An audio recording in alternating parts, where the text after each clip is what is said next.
गर्दाबी तूफान यास के पेश नज़र हुकूमत ने किए ज़रूरी इक़दाम।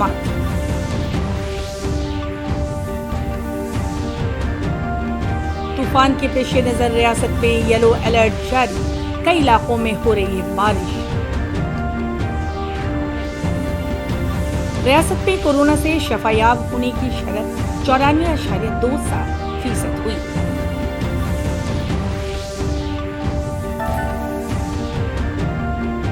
और मुजफ्फरपुर की शाही लीची को बाजार तक पहुंचाने के लिए इंतजामिया और रेलवे की जानिब से काबिल सताइश कोशिश।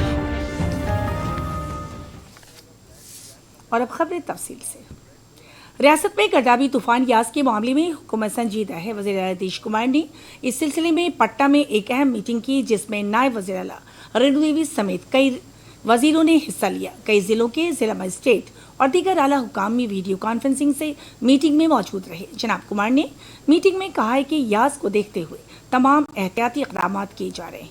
उन्होंने मौके में आफात इंतजामिया को भी अलर्ट रहने की हिदायत दी है। मौके में मौसमियात ने गिरदाबी तूफान यास के मद्देनजर रियासत में येलो अलर्ट जारी किया है। इसके मद्देनजर पटना से परवाज करने वाले कई तैयारों और रेलगाड़ियों को 3 दिनों के लिए रद्द कर दिया है। राजधानी पटना समेत रियासत के दूसरे जिलों में भी रुक रुक कर बारिश हो रही है। नायब वज़ीर आला और महकमा आफात इंतजामिया के वज़ीर रेणु देवी ने कहा है कि तूफान के ताल्लुक से लोगों को खौफजदा होने की जरूरत नहीं है। हुकूमत ने इसके लिए तमाम जरूरी इक़दाम किए हैं।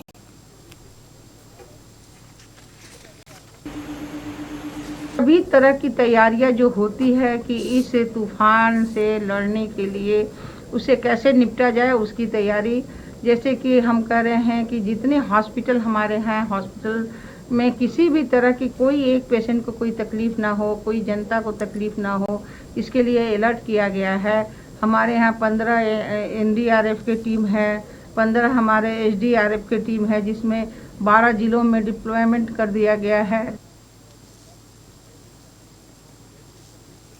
पटना वाक़े मौसमियात मरकज़ के साइंसदान शंकर ने बताया कि पटना समेत मुख्तलिफ जिलों में 27 और 28 मई की सुबह तक जोरदार बारिश और तेज हवा चलने का इम्कान है। जो बारिश है वो हल्की सी मध्यम ऑलमोस्ट सभी जिलों में कुछ न कुछ वर्षा होती रहेगी। इसके साथ साथ 1-2 जिलों में कहीं कहीं हैवी रेन हो सकती है 27 और 28 को भी, लेकिन जो लोगों को घबराने की ज़रूरत नहीं है। लोग सतर्क रहें, सावधान रहें। सूरत हाल की संजीदगी के पेश नज़र पटना म्यूनिसिपल कॉरपोरेशन ने सफाई की निगरानी के लिए खुसूसी टीमें तश्कील दी है, जो मुख्तलिफ इलाकों में आबी जमाव के मसले निपटने के लिए काम कर रही है। कॉरपोरेशन के कमिश्नर हिमांशु शर्मा ने बताया कि आबी जमाव से निपटने के लिए सभी सब हाउस को अलर्ट रहने की हिदायत दी गई है। मौके में बिजली को अस्पतालों और इमारतों में मुसलसल बिजली की फराहमी की हिदायत दी गई है। मुख्तलिफ जिलों में NDRF और SDRF की 22 टीमें तैनात की गई हैं। बड़े जो नाले हैं पटना के, जो आउटफॉल ड्रेन्स हैं, वो सभी पूरी तरीके से क्लीन हो चुके हैं। जितने भी सम्प हाउसेज 42 सम्प हाउसेज हैं वो पूरी तरीके से तैयार हैं। बुड़को उसमें पूरा कोऑर्डिनेट हम बुड़को के साथ कर रहे हैं। साथ ही साथ हम लोग अराउंड 21 लोकेशंस पे टेम्प्रेरी DPS भी लगाए हैं, वो भी सभी जगह तैयार हैं। और जनरल जो वार्ड की क्लीनिंग होती है वो भी ऑलमोस्ट 90-95% हो गई है। 3-4 दिन का काम बाकी है। चूँकि पहला बारिश अभी जो एक्सपेक्ट किया जा रहा है वो 1 से 2 दिन में, कल या परसों में जो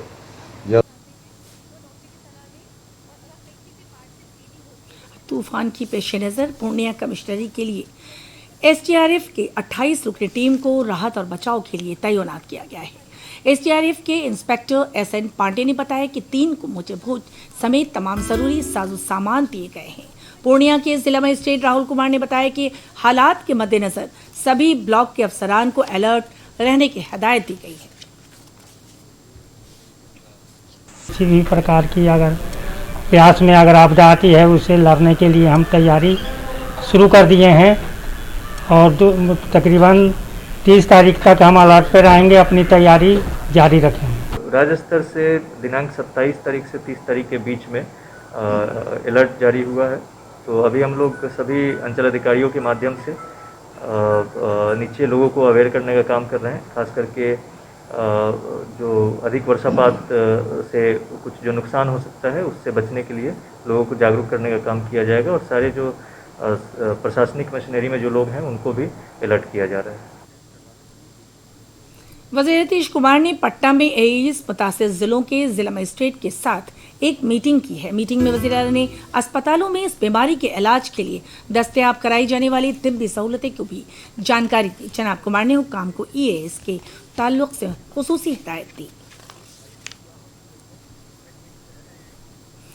रियासत में गुज़िश्ता 24 घंटों में 3,306 मरीज मिले हैं, जबकि 6,000 से ज्यादा लोग सेहतयाब हुए हैं।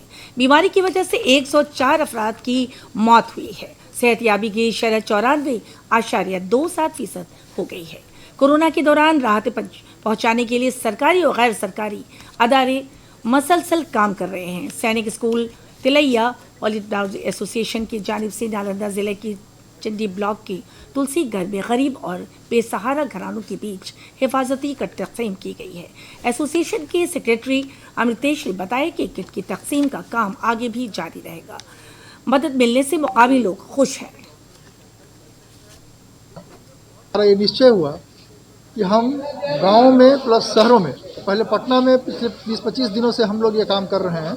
अब देखा गांव में भी ये ज़रूरत है, तो हम लोग बिहार के जितने भी गांव हैं उन गांव में पहुंच के हम लोग जो भी इस तरह का पीएचसी है, गांव का अपना हॉस्पिटल है, डॉक्टर है, उनके साथ मिलके और गांव ग्रामीणों के साथ मिलके वो इन चीज़ों का वितरण कर रहा हूँ। मुजफ्फरपुर में भी रजाकार अदारे मुतासिर की मदद की रहे हैं। मोतीपुर ब्लॉक के प्राइमरी हेल्थ सेंटर के डायरेक्टर रमेश सिंह ने बताया कि एक अदारा की जानिब से हेल्थ सेंटर को पीपीई किट समेत जरूरी सामान दस्तयाब कराया गया है। इससे मरीजों की जांच और इलाज में और भी सहूलत हो रही है।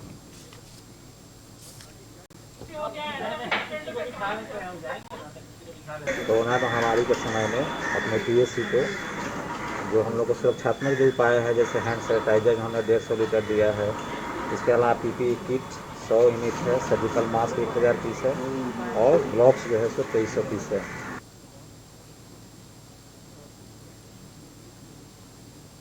कोरोना आफत के दौरान ब्लैक फंगस बीमारी से लोग परेशान हैं। पटना के डॉक्टर जियाउल हक ने बताया कि इस इन्फेक्शन में घबराने की जरूरत नहीं है। अलामत जाहिर होने पर डॉक्टरों से फौरी मशवरा और इलाज से इस पर काबू पाया जा सकता है। इम्यून सिस्टम बहुत कमज़ोर हो जाता है, उसी को ब्लैक फंगस इन्वॉल्व होता है। उसमें हाई रिस्क होता है covid positive patient and post covid patient, diabetic, uncontrol, taking steroid in high dose. Symptom है नाक बहना, खून आना, चेहरे पे दर्द होना, आँख में स्वेलिंग होना। एंटी फंगल ट्रीटमेंट में किया जाता है। ज़्यादा अगर परेशानी होती है तो ENT और आई वायरस मिलाया जाता है। मेरे आसपास वातावरण में होता जैसे कि मिट्टी, सड़े हुए फल या सब्जी, पत्तेदार सब्जी, हमारी वजीव में हमेशा ये एंटी फंगल पाया जाता है। मुजफ्फरपुर के आलमी शोहरत याफ्ता शाही लीची पर भी कोरोना का साया पड़ गया है। फसल तैयार है लेकिन खरीदार कम है। ऐसे में जिला इंतजामिया और रेलवे इस कारोबार को मंदी से बचाने के लिए आगे आए हैं। पेश है हमारे नामानिगार संतोष कुमार की एक खास रिपोर्ट। हमें छोड़ परदेस मत जइहा बालमा हो, मुजफ्फरपुर के लिजिया, मुजफ्फरपुर के लिजिया, खियाइहा बालमा हो, मुजफ्फरपुर के लिजिया। मुजफ्फरपुर ज़िले में तकरीबन 12,000 हेक्टेयर में लीची के बाग हैं, जिसमें लगभग 400 करोड़ रुपए का कारोबार होता है। ये लीची बिहार के अलावा महाराष्ट्र, नई दिल्ली, उत्तर प्रदेश और नेपाल के साथ साथ विश्व के अनेक देशों में जाती है। लेकिन कोरोना महामारी के कारण लगातार हो रहे नुकसान की वजह से लीची किसान और कारोबारियों में निराशा की स्थिति व्याप्त हो गई थी। इसे देखते हुए जिला प्रशासन ने टास्क फोर्स का गठन करके उन्हें आवागमन समेत दूसरी सुविधाएं मुहैया कराई हैं। साथ ही साथ रेलवे द्वारा भी महाराष्ट्र के लिए प्रतिदिन पार्सल वैन की व्यवस्था कर दी गई है। लीची किसान मोहम्मद सज्जाद बताते हैं कि कोरोना महामारी और लॉकडाउन की वजह से मजदूर भी नहीं मिल पाए, जिसके कारण लीची के बागों की ठीक से देखभाल नहीं हो पाई, लेकिन अब उत्पाद को बाहर भेजने की व्यवस्था से वे खुश हैं। लीची का व्यापार कुल मिलाकर जो अभी है, जो बची हुई है वो जा रही, अभी तक तो ठीक ठाक है। वैसे व्यापार कुल मिलाकर 30% ही बच गया है, क्योंकि 70% लीची इस बार डैमेज हो चुका है, इसलिए क्योंकि कोरोना काल में सही से देखरेख नहीं हो सकी। मुजफ्फरपुर की लीची विदेशों तक निर्यात की जाती है। 2 पहले तक जिले में लीची व्यवसाय से जुड़े किसान खुशहाल थे। खेतों से ही व्यापारी फसलों की खरीदारी कर लेते थे, लेकिन पिछले साल कोरोना ने इस व्यवसाय को धक्का पहुंचाया। मौसम की मार से भी इस बार लीची की फसल प्रभावित हुई। लीची उत्पादक संघ मुजफ्फरपुर के अध्यक्ष बच्चा प्रसाद सिंह कहते हैं कि इस बार आधा ही उत्पादन हुआ है। उत्पादन अबाउट 1 लाख टन के आसपास है, लेकिन इस साल मात्र 50% ही उत्पादन है। फलन बहुत कम हुआ है और बीमारियां भी ज़्यादा आ रही है, मौसम भी प्रतिकूल है, लेकिन प्रशासनिक मदद बहुत मिल रही है। मुजफ्फरपुर के जिलाधिकारी प्रणव कुमार ने बताया कि लीची किसान और कारोबारियों को दिक्कत न हो, इसके लिए टास्क फोर्स का गठन करके उन्हें सुविधाएं मुहैया कराई जा रही हैं। एक टास्क फोर्स बनाया गया है डीडीसी की अध्यक्षता में, जिसके द्वारा मीटिंग भी की गई है और हम लोगों ने लीची प्रोड्यूसर्स को उसके ट्रांसपोर्टेशन के लिए, उसकी पैकेजिंग के लिए सारी व्यवस्थाएं सुनिश्चित करा रखी हैं और लगातार कार्य जारी भी है। मुजफ्फरपुर जिले की विश्व प्रसिद्ध शाही लीची किसानों और व्यापारियों की सुविधा के लिए स्थानीय जिला प्रशासन मुजफ्फरपुर द्वारा टास्क फोर्स का गठन कर उसके आवागमन के लिए सुविधा मुहैया करा दी गई है। साथ ही साथ रेलवे द्वारा प्रतिदिन पार्सल वैन की भी व्यवस्था कर दी गई है। इससे लीची किसानों और व्यापारियों को अपने लीची के व्यापार में आसानी हो गई है। उम्मीद की जाती है ऐसा होने से उन्हें कम नुकसान झेलना पड़ेगा। मुजफ्फरपुर से संतोष कुमार, डीडी न्यूज। इस बुलेटिन का सीधा नशर आप हमारे YouTube channel DD news Bihar पर देख सकते हैं। खुसूसी जानकारी के लिए हमारे ट्विटर और Facebook page DD news Bihar से जुड़े रहें।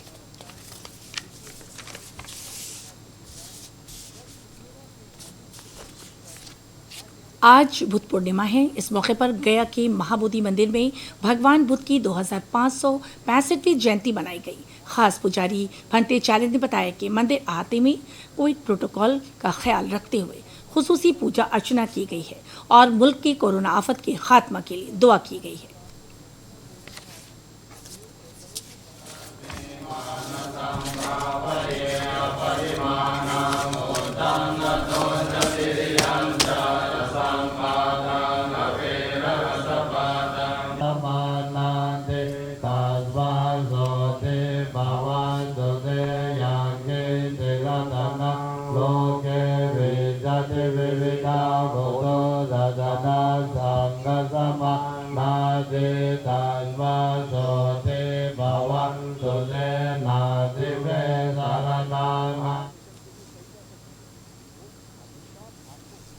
आखिर में खास खबरें एक बार फिर।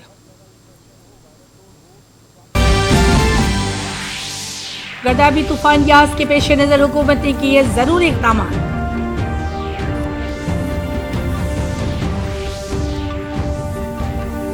तूफान के पेश नजर रियासत में येलो अलर्ट जारी, कई इलाकों में हो रही बारिश।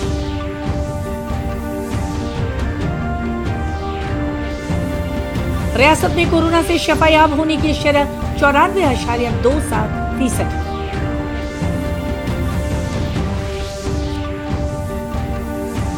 और मुजफ्फरपुर की शाही लीची को बाजार तक पहुंचाने के लिए इंतजामिया और रेलवे की जानिब से काबिल 27 कोशिश।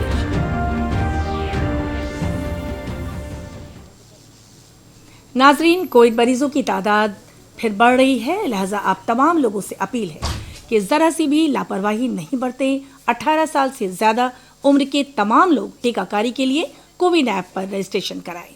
मास्क पहने, महफूज फासला बनाए रखें और अपने हाथों को सैनिटाइज करें। आदाब।